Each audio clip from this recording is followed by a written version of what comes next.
오늘 하나님 말씀은 신명기 6장 4절에서 9절까지 말씀입니다. 이스라엘아 들으라. 우리 하나님 여호와는 오직 유일한 여호와시니 너는 마음을 다하고 뜻을 다하고 힘을 다하여 내 하나님 여호와를 사랑하라.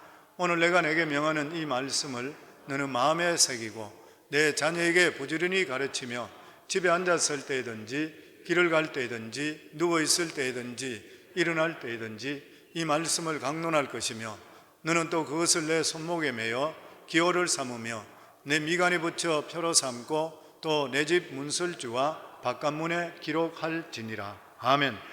오늘 말씀의 제목은 들으라 이스라엘아, 그러한 제목입니다. 2차 대전 이후에 세계에서 가장 복을 받은 나라라 하면은 미국이라 그렇게 이야기합니다. 미국은 전 세계에서 가장 많은 자유를 누리고 있고 가장 물질적으로 풍요로운 나라로 생각하기 때문에 미국 사람 되기 위해서, 미국에 들어오기 위해서 이민자들이 줄을 서 있는 그런 나라. 예전에 한국에서 반미운동을 벌이고 있을 때도 이 반미운동 하는 사람들도 미국에 영주권을 준다면 다 올 것이라 하는 그런 칼럼을 읽어본 적이 있습니다. 그런데 구약 성경에 보면 이 세상에 가장 많은 하나님의 복을 받은 백성이 있습니다. 바로 이스라엘 백성인 것이죠. 그런데 이스라엘 백성들이 받았던 이 복은 우리들에게도 오늘날 너무나도 중요합니다. 왜냐하면 우리가 예수 그리스도로 말미암아 이스라엘의 자손 그리고 아브라함의 자손 되었기 때문인 것입니다. 그래서 우리가 이 세상에 살아가면서 혼돈을 겪는 그런 이유가 뭐냐면은 하나님이 주시는 그러한 복이 두 가지가 있다는 것을 잊어버리기 때문인 것입니다. 하나는 눈에 보이는 복이요, 다른 하나는 눈에 보이지 않는 그러한 복입니다. 물론 하나님을 모르는 사람은 눈에 보이는 복이 전부라고 생각하고 있지만 실제적으로 그것은 진짜 복이 아닌 것이요. 그러나 우리가 이 세상에 살아갈 때에 눈에 보이는 복이 중요하고 눈에 보이지 않는 것은 사람들이 보이지 않기 때문에 중요하다 생각하지 않을 수가 있는데 실제적으로 눈에 보이지 않는 복이 진짜 복인 것이요. 그렇다면 눈에 보이지 않는 진짜 복이 무엇인 것입니까? 성경은 바로 하나님 자신이라 그럽니다. 그리고 하나님 자신을 대신하는 하나님의 말씀이라 그랬습니다. 왜냐하면 모든 복은 하나님께로 나오기 때문인 것입니다. 복의 근원은 바로 우리 하나님 아버지인 것입니다. 원래 우리 성광교회의 표구가 믿음의 가문을 일으키고 성전에 요긴하게 서임받자입니다. 아마 신앙인들이 누구나가 다가 추구해야 될 그런 목표라고 생각이 됩니다. 성경은 아브라함의 하나님, 이삭의 하나님, 야곱의 하나님이라 그랬습니다. 이것은 믿음의 가문에 대해서 우리에게 말씀해 주시는 그런 너무나도 귀한 그런 말씀입니다. 우리들도 믿음의 대를 이어야 되는 것이요. 어떤 분들은 그런 이야기하는 것을 들었습니다. 믿음의 대가 시작되는, 자기대로부터 시작되는 사람은 사탄의 시험이 그렇게 많다 그래요. 그런데 대를 이어갈수록 사탄의 시험이 적어진대요. 그래서 우리들 자손들, 우리 후손들은 훨씬 평탄한 삶을 사는 것이요. 왜 그러냐면은 전대로부터 내려오는 기도의 능력이 있기 때문이랍니다. 오늘도 우리 모두 다가 나의 하나님이 내 자녀들의 하나님이 되어야 되고 우리 후손의 하나님이 되어야 되는 것이요. 그럴 때 우리도 아브라함과 같은 이러한 믿음의 가문을 일으킬 수가 있게 되는 것이요. 그래서 마태복음에 보면 예수님의 족보에 대해서 말씀하실 때에 아브라함으로부터 그리고 다윗 그리고 나서 예수님으로 이어지는 것입니다. 그리고 성전에 요긴하게 쓰임받기 위해서는 무엇보다도 영적으로 충만해야 됩니다. 이것이 바로 영권인 것입니다. 영적인 권위를 말하고 있을 것입니다. 영적인 권위는 직위를 말하지 않습니다. 목사든 장로든 권사 이런 것이 아니라 그 사람이 얼마나 성령의 사람이냐. 사도행전에 보면 7 집사를 세울 때에 성령과 지혜가 충만하고 칭찬받는다라 그랬습니다. 이런 자를 세웠다는 것이죠. 이것은 아무리 세월이 흘러간다 하더라도 양보할 수 없는 기준입니다. 교회에서 성령 충만하고 영권을 가지고 있는 이런 사람은 누구냐면 성령과 지혜가 충만하고 사람들부터 칭찬받을 수 있는 그런 사람인 것이요. 디모데전서에는 보면은 집사의 자격에 대해서 깨끗한 양심에 믿음의 비밀을 가진 자라 이렇게 말씀하고 있습니다. 그래서 성전에 요긴하게 쓰임받기 위해서는 그 사람에게 영적 능력과 권위가 있어야 돼요. 이것이 바로 영권인 것입니다. 그래서 사람들이 볼 때 그 사람을 보면서 저 사람은 하나님의 사람이다 이렇게 인정받을 수가 있어야 되는 것이에요. 그리고 두 번째가 인권입니다. 사람이 그를 따를 수가 있어야 됩니다. 독불장군이 안 되는 것이죠. 그 사람을 가까이 하고 싶고 무엇인가 끌리는 것이요, 사람이 따르는 것이요, 이게 인권입니다. 이것은 성령 충만할 때 믿음의 사람들이 자연적으로 따르게 되어 있는 것이요. 그리고 세 번째로 물권입니다. 물권은 재물이 따르는 것이요, 영혼이 잘 되면 범사가 잘 된다 그랬습니다. 필연적으로 따라오게 되어 있는 것이요. 다시 말하면 하나님 일에 마음껏 사용할 수 있는 물질의 복을 말하는 것이요, 돈을 벌어서 나 자신만 쓰는 것이 아니라 교회를 위해서, 하나님 나라 확장을 위해서, 그리고 선교와 구제를 위해서 하나님께 그 사람에게 물권을 주시는 것이요. 교회는 물론 기도로 헌신하는 사람, 몸으로 헌신하는 사람, 그리고 또한 물질로 헌신하는 사람들이 있습니다. 하나님께 주신 달란트가 다 틀리는 것이요. 그런데 정말 성전에서 요긴하게 쓰임받으려면 영권과 인권과 물권 모든 것을 다 갖춰야 되는 것이요. 그래서 특별히 아내들은 원래 남편들에게 이러한 영권과 인권과 물권이 넘칠 수 있도록 성전에 요긴하게 쓰임받게 해달라고 기도하셔야 되고, 더더욱이나 부모님들은 자녀들이 성전에 요긴하게, 하나님 나라에 요긴하게 쓰임받을 수 있는 영권, 인권, 물권이 넘칠 수 있게 해달라고 기도할 수 있어야 되는 것입니다. 그래서 믿음의 가문 일으키고 성전에 요긴하게 쓰임받는 것, 저는 우리 성광교회 성도님 모두 다가 올 한 해 동안은 모든 분들이 다 이렇게 될 수 있기를 주 이름으로 축원합니다. 그러면서 오늘 성경 말씀은 이스라엘 백성들에게 복을 받는 비결에 대해서 말씀합니다. 그런데 그 복의 비결의 우선순위가 뭐냐면 하나님 말씀이다 그랬습니다. 성공하는 사람의 7가지 습관에 유명한 스티븐 코비는 그의 저서에 보면 First things first, 소중한 것부터 먼저 해라. 인생의 성공은 우선순위가 결정한다. 신앙의 성공도 마찬가지로 우선순위가 결정하는 것이요. 신앙생활의 가장 중요한 게 무엇인 것입니까? 교회 생활이잖아요. 교회 생활입니다. 왜 그런 것입니까? 신앙의 항상 삶의 우선순위가 그의 나라와 그 일을 먼저 구하라 그랬습니다. 그의 나라라 그러면 하나님 나라인데, 하나님 나라는 지상에서는 교회라 그랬잖아요. 왜냐하면 교회가 예수 그리스도의 몸이고 예수 그리스도의 피값으로 사셨기 때문에 그래요. 그리고 그의 의라 그런 것은 이 세상의 의, 죄가 없이 순결한 것은 오직 예수 그리스도밖에 없는 것이에요. 교회 나와야지 하나님 나라에 대해서 들을 수 있고, 교회 나와야지 복음에 대한 말씀을 들을 수가 있는 것이에요. 이러한 하나님의 말씀이 선포되는 이 교회가 신앙인들에게 우선순위가 되는 것은 당연한 일인 것이에요. 이스라엘 백성들이 복을 받았던 이유가 어디 있는 것입니까? 하나는 선택인 것이고 다른 하나는 말씀이 주어졌는 것입니다. 왜 말씀이 주어졌는 것이요? 하나님을 나타내기 위해서인 것입니다. 우리들도 모두 다 택정함을 받았잖아요. 택함을 받았기 때문에 하나님 백성 된 것이요. 그렇다면 우리들은 이 세상에 왜 살아야 돼요? 하나님 말씀을 통해서 하나님을 나타낼 수가 있어야 되는 것입니다. 오늘 읽었던 이 신명기의 말씀은 우리가 잘 알고 있듯이 모세가 모압 광야에서 이제 가나안 땅을 바라보면서 40년 동안 광야에서 태어나는 2세들, 그리고 또한 애굽에서 20살 이하에 20살 이상은 모두 다 광야에서 다 죽어버렸으니까, 이하에 된 아직 하나님에 대해서 정확하게 잘 모르고 있던 그러한 세대 사람들에게 주었던 그러한 말씀, 너희들이 장차 가나안 땅에 하나님의 약속의 땅에 들어갈 것인데 거기 들어가서 너희가 장구의 복을 받을 수 있는 비결이 어디 있느냐, 이 말씀이다, 이렇게 주시는 그런 말씀입니다. 우리 4절에서 9절까지 다시 한번 저희들 같이 읽습니다. 이스라엘아 들으라, 우리 하나님 여호와는 오직 유일한 여호와시니 너는 마음을 다하고 뜻을 다하고 힘을 다하여 내 하나님 여호와를 사랑하라. 오늘 내가 내게 명하는 이 말씀을 너는 마음에 새기고 내 자녀에게 부지런히 가르치며 집에 앉았을 때든지 길을 갈 때든지 누워있을 때든지 일어날 때든지 이 말씀을 강론할 것이며 너는 또 그것을 내 손목에 메어 기호를 삼으며 내 미간에 붙여 표로 삼고 내 집 문설주와 바깥문에 기록할지니라.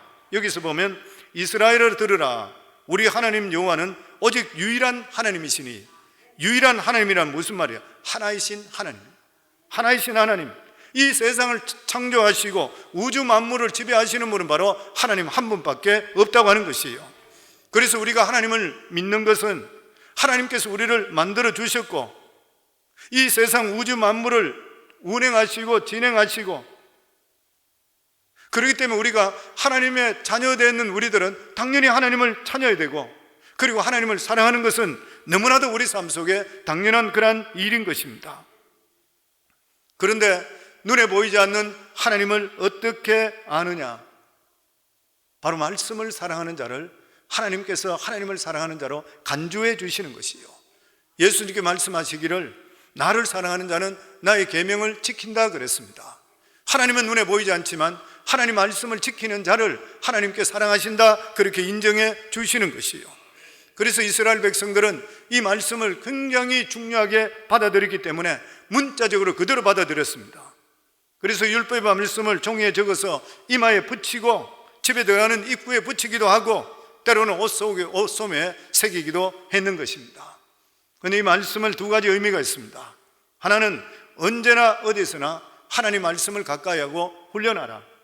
왜냐하면 하나님 말씀 안에 무궁무진한 축복이 들어있기 때문인 것이요. 그런데 아무리 축복이 많이 들어있다 한다 하더라도 그것을 파헤치지 않는다면 아무 소용이 없는 것입니다. 그래서 하나님 백성들에게 요구하는 것은 성경을 그냥 두지 말라는 것이에요. 성경을 자꾸 파헤치라는 것입니다. 그 안에 있는 축복을 캐내라는 것이에요. 그래서 가정 예배도 드려야 되고, 그리고 성경 공부도 해야 되고, 말씀 공부도 해야 되고, 그리고 시간이 될 때마다 아니 예배 장소라 그러면 하나님께 무조건적으로 나 말씀을 받고 이걸 끊임없이 할 수 있어야 돼. 왜냐하면 그렇게 하면 할수록 무궁무진한 하나님의 보화 같은 축복이 우리 속에 임하기 때문인 것입니다. 하나님께 이스라엘 백성들에게 성경을 절대 그냥 두지를 말라 그랬습니다. 끄집어내라 그렇게 말씀하는 것이에요. 그리고 다른 또 하나는 그리할 때마다 우리 삶 속에 복이 임한다, 그렇게 말씀합니다. 하나님의 축복은 성전뿐만 아니라 하나님 말씀 안에 가면 어디서든지 하나님의 능력은 나타나게 되어 있는 것이에요.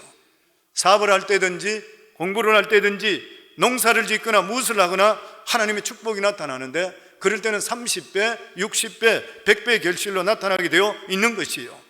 그래서 이 세상에 최고의 축복을 받은 사람이 누구냐면 하나님의 약속의 말씀을 가장 많이 가진 그런 사람입니다. 이것이 우리가 어떤 경우 속에 건져주시게 되어 있어요. 희망을 가로막는 가장 큰 대적은 하나님 약속에 대한 망각 정세다. 존 파이프 목사님이 했는 말입니다.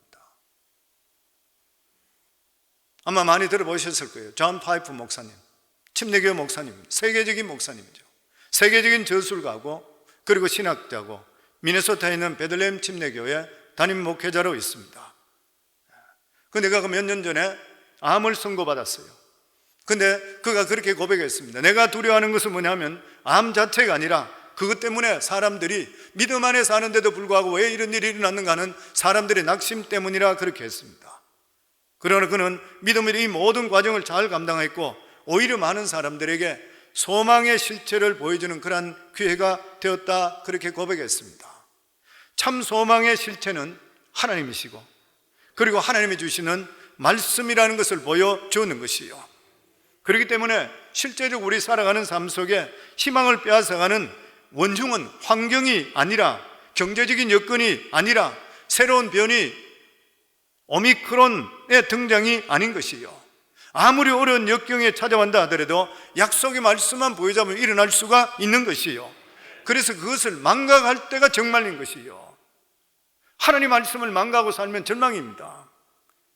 예레미야가 3장 21절에 22절에 보면 이것을 내가 내 마음에 두었더니 그것이 오히려 나의 소망이 되어 싸우면 여호와의 인자와 긍휼이 무궁함으로 우리가 진멸되지 아니함이니이다. 어떤 절망이 찾아와도 나를 사랑하는 하나님의 말씀을 기억하면 새 소망을 볼 수가 있다는 것이요, 왜냐하면 하나님 말씀은 오늘도 살아 역사하기 때문인 것입니다. 그래서 히브리서 4장 12절에 보면 하나님 말씀은 살았고 운동력이 있어 좌우의 날수는 어떤 것보다도 예리하여 혼과 영과 및 관절과 골수를 찔러 쪼개기까지 하며 또 마음의 생각과 뜻을 감찰하느니. 신앙인은 말씀 있는 신앙생활, 교회생활이 우리 삶 속에 항상 최우선이 될 수가 있어야 되는 것이에요. 이러한 최우선으로 하는 사람은 반드시 우리 삶 속에 예배를 충실하게 드리게 되어 있습니다. 무엇보다도 주일 예배, 생명을 걸 수가 있어야 돼요. 초신자도 주일 예배는 생명을 걸어야 되는데 더더욱이나 교회 중직자들은 주일 예배라 그러면 두말할 필요가 없는 것입니다. 왜 그렇게 중요한 것이요? 대표성이잖아요. 대표성이 원리입니다. 일주일 전체가 주일 날이지만 주일 하루는 대표적으로 드리는 날이에요. 더더욱이나 이날은 예수님께서 부활하신 날이시죠.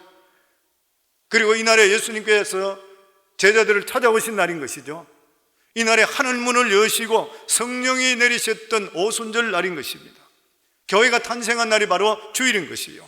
그래서 하나님께서 주일을 성수, 안식일을 귀하게 여기는 자를 참 하나님께 복을 주십니다. 잘 알고 있는 말씀이지만 이사야서 58장 13절부터 우리 같이 한번 읽겠습니다. 만일 안식일에 내 말을 금하여 내 성일에 오락을 행하지 아니하고 안식일을 이끌어 즐거운 날이라 여호와의 성일을 존귀로 한 날이라 하여 이를 존귀하게 여기고 내 길로 행하지 아니하며 내 오락을 구하지 아니하며 사사로운 말을 하지 아니하면 내가 여호와 안에서 즐거움을 얻을 것이라. 내가 너를 땅의 높은 곳에 올리고 내 조상 야곱의 기업으로 기르리라. 여호와의 입에 약속의 말씀이요. 아멘. 주일뿐만 아니라 우리가 할 수만 있다면 3일 예배, 그리고 새벽기도, 그리고 목장 예배 이런 데 참석해서 우리 자신들을 더욱더 훈련시킬 수가 있어야 돼요. 그러면서 교회도 섬기고 지역사회도 섬길 수가 있어야 되는 것입니다. 우리가 성전 예배뿐만 아니라 살아가는 삶에도 예배를 드릴 수가 있어야 됩니다. 내 삶 자체가 예배가 돼야 되는 것이에요. 뭐 그런 말이 있잖아요. 보면 외국 어떤 목사님이 퀘이크 교도에게 그들이 정말 신령한 예배를 드린다는 말을 듣고 그들 예배장소에 찾아갔다는 것이죠. 가서 예배장에 들어가 있는데 아무리 기다려도 기도만 하고 있고 예배가 시작되지 않기 때문에 옆 사람이 물었다 그러죠. 여기 예배가 언제 시작합니까? 그러니까 우리 예배는 예배당을 나가면서부터 시작됩니다 그러더래요. 성도들의 삶은 예배당을 나가면서부터 더욱더 시작될 수가 있어야 됩니다. 그래서 에드 프랭크는 크리스천 센츄리지에 이 재단이라는 그런 제목으로 시를 썼는데 이런 말이 있습니다. 내가 아는 어떤 이는 공장 작업대를 늘 재단으로 생각하고 어떤 일은 상점 계산대를, 어떤 일은 사무 보는 책상을 또는 부엌 조리대를 거룩한 장소로 삼는다. 평범한 환경이 길가의 성전이 되어야 하리라. 사랑하는 성도님들, 성도들은 삶 자체가 예배가 되어야 되는 것이에요. 하나님께서 우리들에게 말씀하시기를 내가 거룩한 같이 너희도 거룩하라 그랬습니다. 거룩의 근본적인 뜻이 무엇인 것이요? 분리된다 말이지요. 세상과 분리된 삶을 살아라. 근데 우리가 오해하지 말아야 될 것이 뭐냐면 세상과 분리라고 해서 도사가 된다든지 산으로 올라가는 그런 일이 아닌 것이요. 하나님께서는 우리가 알고 있는데도 불구하고 절제하며 모든 것을 살아야 된다. 우리 삶 속에 얼마든지 영화도 보고 드라마도 볼 수 있습니다. 말도 통하지 않는 미국에 살면서 드라마나 이런 것들을 보면서 스트레스 해소도 되는 것이요. 긍정적인 면도 많이 있는 것이요. 근데 절제하지 못하면 영이 죽어버리고 그것이 우상이 되어버리는 것이요. 나중에 드라마나 아니면은 오락이나 이런 데 취해버리면 금 같은 시간을 웨이스트 해버리는 것이요. 삶의 본질까지 잊어버리게 되는 것입니다.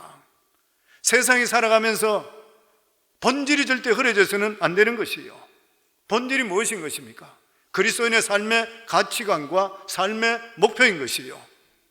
성경에 보면 다니엘은 포로로 잡혀가 있는데도 불구하고 그것에서 그것 학문을 배우고 이름까지 계명을 했는데도 불구하고 그의 삶과 목표는 절대 바뀌지를 않았던 것이요. 거룩도 마찬가지인 것입니다. 주일날 TV 안 본다고 해서 더 거룩해지는 건 아닌 것이요. 주일날 자동차 기름 안 넣는다고 해서 더 거룩한 것은 아닌 것이요. 이 모든 것들은 비본질적인 일입니다. 물론 이런 생각은 나쁜 것이 아닌 것이죠. 그런데 그것이 본질인 줄 알고 그것만 고집하게 될 때는 바리새인이 되는 것이요. 예수님 시대 때 바리새인들이 그랬습니다. 형식만 지키면 되는 줄을 알았던 것이요, 본질을 생각하지 않았던 것이요. 예수님께서 안식일에 대해서 말씀하실 때도 하루는 안식일 날 밀밭을 지나가다가 제자들이 이삭을 잘라 먹었습니다.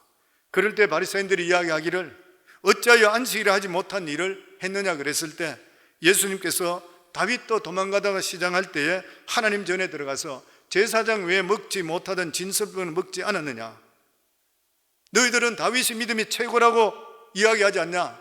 다윗이 믿음의 조상이라 하지 않느냐? 그런데 다윗보다 더 큰 자가 여기 있다. 바로 나라. 내가 바로 안식일의 주인이라 그랬습니다. 우리 삶 속의 주일, 안식일의 진짜 참된 예배가 참 의미가 뭐냐면 우리 삶 속에 주님을 사랑하고 주님을 생각하고 주님께 초점을 맞추고 내 생각과 삶이 주님께 모두 다 다가가는 것, 이우상 더 중요한 것은 없는 것이요. 주일날 우리가 식당 가지 않고 기름 넣지 않는 것도 참 좋은 행동이지만 그보다 더 중요한 것은 내 삶의 중심이 얼마나 주님께 맞춰져 있느냐 하는 것이요.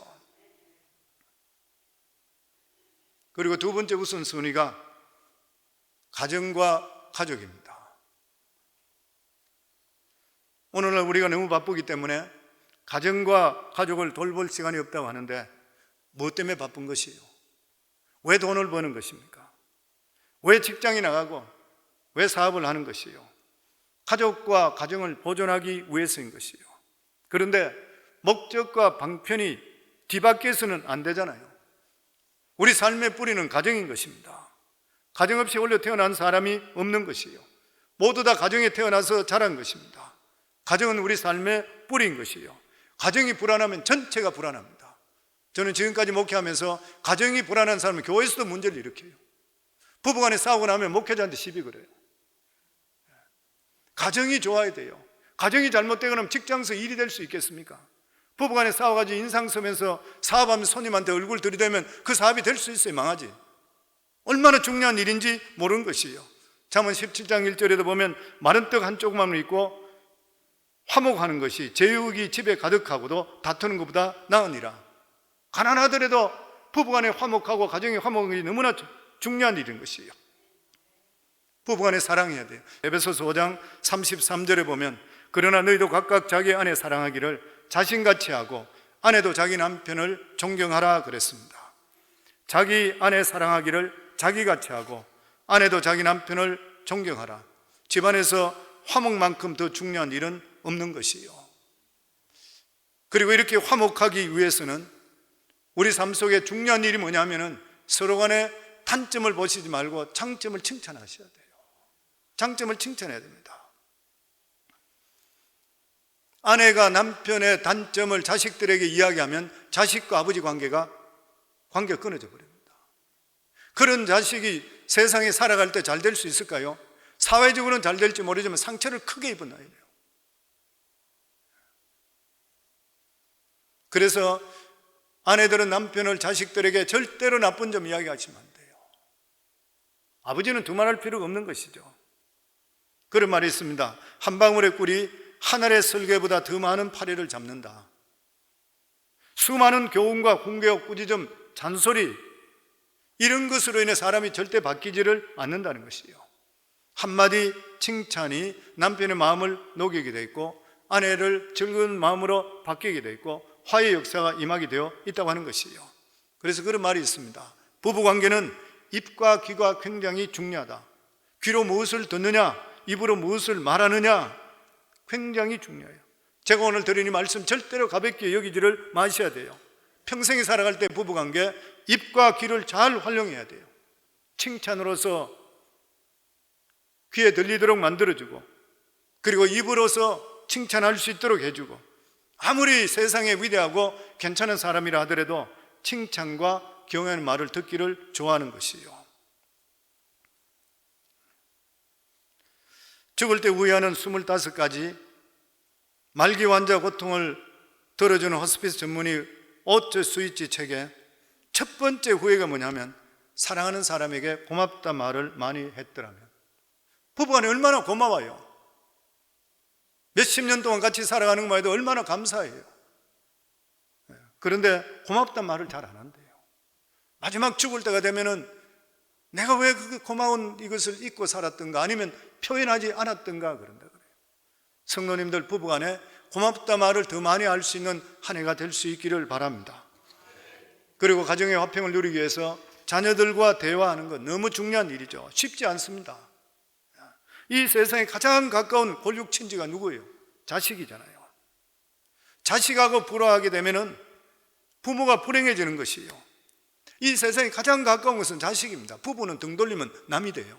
부부는 등을 돌려 남이 되더라도 부모는 자식하고는 절대로 끊을 수가 없는 것이요. 원수가 되어도 원수로 남는 것이고, 사랑을 해도 사랑으로 남는 것이요. 부모 자식은 절대로 갈라질 수가 없는 것이요. 에베소서 6장 4절에 보면 또 아비들아 너희 자녀를 노엽게 하지 말고 오직 주의 교훈과 훈계로 양육하라. 한국의 청소년 중에 22%가 가정에서 아버지와 하루에 단 1분도 대화하지 않는다 그랬습니다. 한국만 그럴까요? 어느 집은 어떻습니까? 성도님 가정은 어떤 것이에요? 누구나 장담할 수 없어요. 그런데 1분도 대화를 하지 않으면서 어떻게 그 가정이 자녀들과 온전해질 수가 있는 것이에요. 그래서 우리 삶 속에 가장 우선순위는 하나님을 섬기는 것이고, 두 번째는 가정을 섬기는 것, 이것이 두 번째 우선순위가 될 수가 있어야 됩니다. 그리고 세 번째가 건강에 관심을 가져야 되는 것이죠. 돈을 잃으면 조금 잃는 것이요, 명예를 잃으면 절반을 잃는 것이요, 건강을 잃으면 다 잃는다 그랬습니다. 쫓기다 보면 건강 잘 돌보지를 못합니다. 그럼에도 불구하고 올 한 해 동안은 우리 자신들이 순서를 정확하게 정하셔야 돼요. 믿음 생활, 가정 돌아보셔야 돼요. 그리고 나 자기 건강을 돌아볼 수 있어야 됩니다. 자기 운동할 수 있는 거 운동할 수 있어야 돼요. 자기 시간을 가질 수 있어야 되고, 또 뿐만 아니라 모든 자기 생활도 절제할 수가 있어야 되는 것이에요. 그리고 네 번째로 직업과 사업입니다. 직업과 사업이 네 번째로 들어갑니다. 하나님께서 우리들 보고 청직이라 그랬습니다. 하나님께 주신 모든 직분들은 너무나도 귀한 것이요, 현재 직분은 전 세계 6천 개 이상이 된다고 합니다.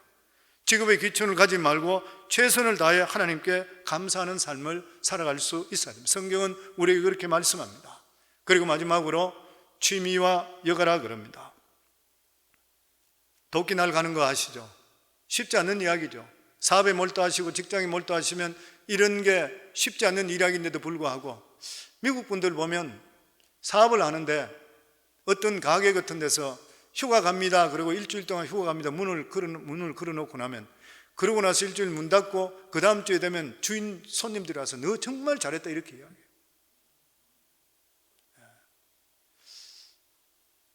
지금은 소천하셨지만 이돈 장로님 저보고 항상 했던 이야기가 기억이 납니다. 저보고 그런 이야기 하세요. 목사님, 전 세계에서 휴가를 제일 많이 갖는 사람이 누군지 아십니까? 제일 스트레스 많이 받는 사람입니다. 그 사람이 누군지 아세요? 미국 대통령입니다. 가장 많은 휴가를 갖는다 그래요. 그러니까 성도님들, 우리가 마음대로 될 수는 없다고 생각되지만, 그래도 원래 돌아서는 우리 자신들의 브레이크 타임을 가질 수 있기를 바랍니다.